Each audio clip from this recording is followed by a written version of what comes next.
నరేంద్ర గారు ఒక్క నిమిషం, నల్లపరెడ్డి ప్రసన్న కుమార్ రెడ్డి గారి వ్యాఖ్యలను వ్యక్తిగతంగా మీరు ఖండిస్తున్నారా లేదా? ఫస్ట్ మీరు చెప్పండి. వ్యక్తిగతంగా పార్టీ గురించి అడగండి. పార్టీ పరంగా వ్యక్తిగతంగా రెండు చెప్పండి సార్. పార్టీ పరంగా గానీ వ్యక్తిగతంగా గానీ తప్పు జరిగితే తప్పుని ఎప్పుడూ ఖండిస్తానండి.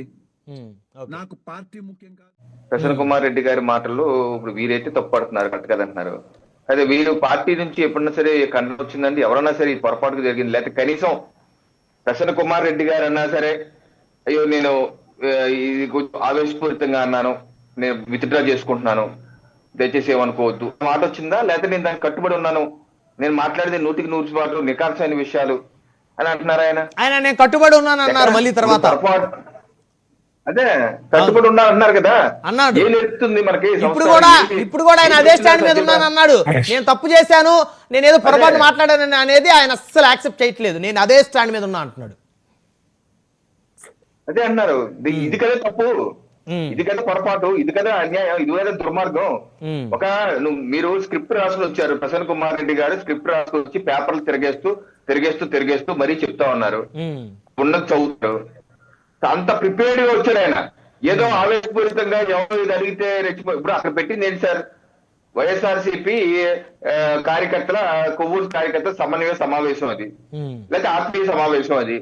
ఆత్మీయ సమావేశంలో పెళ్లిళ్ళు మ్యారేజ్ బ్యూరో లాగా ఉండాలి చూస్తాను.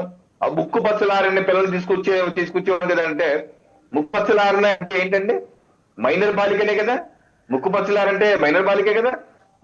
ఒక మాజీ ప్రజాప్రతినిధి 5 సార్లు ఎమ్మెల్యే చేసిన వ్యక్తి ఒక మైనర్ బాలికను తీసుకొచ్చి నేను ఎంపీకి పిలిచేందుకు కదా, ఒక 60 ఏళ్ళ వయసు ఎంపీకి పిలిచి అంటారు ఆయన. ఇదంతా దుర్మార్గం, ఎంత నీచమైన మాటలండి ఇది. ఇలా మాట్లాడాల్సిన మాటలు దీనికా కట్టుబడి ఉంది, దీనికా వైసీపీ పార్టీ నిబంధనలు, సిద్ధాంతాలు, విధానాలు సత్యనారాయణ గారి హితబోధులు దారిగా ఉంది. కనీసం ఏంటి పిహెచ్డి అంటే తప్పేంటి అంటున్నారు. రేణుగుంటలో మెస్ లో పిహెచ్డీ చేసిందంట ఆవిడ అని అంటున్నారు. ఈయన మెస్ లో పిహెచ్డీలు ఇచ్చే యూనివర్సిటీలు ఉన్నాయండి, మెస్ లో పిహెచ్డీలు ఇచ్చేయి అంటే ఏంటంటే ఒక పొరపాటు జరిగితే దాన్ని కరెక్ట్ చేసుకునే ప్రయత్నం ఇన్ని సంవత్సరాలుగా వైసీపీ పార్టీలో ఇన్ని సంవత్సరాలుగా ఎక్కడ చూస్తున్నాం మనం.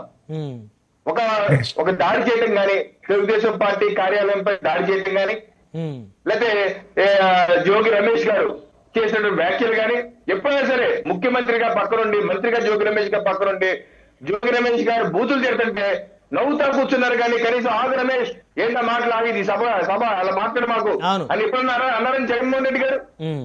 ఎందుకంటే అది కదా మీ పార్టీ యొక్క సంస్కారం.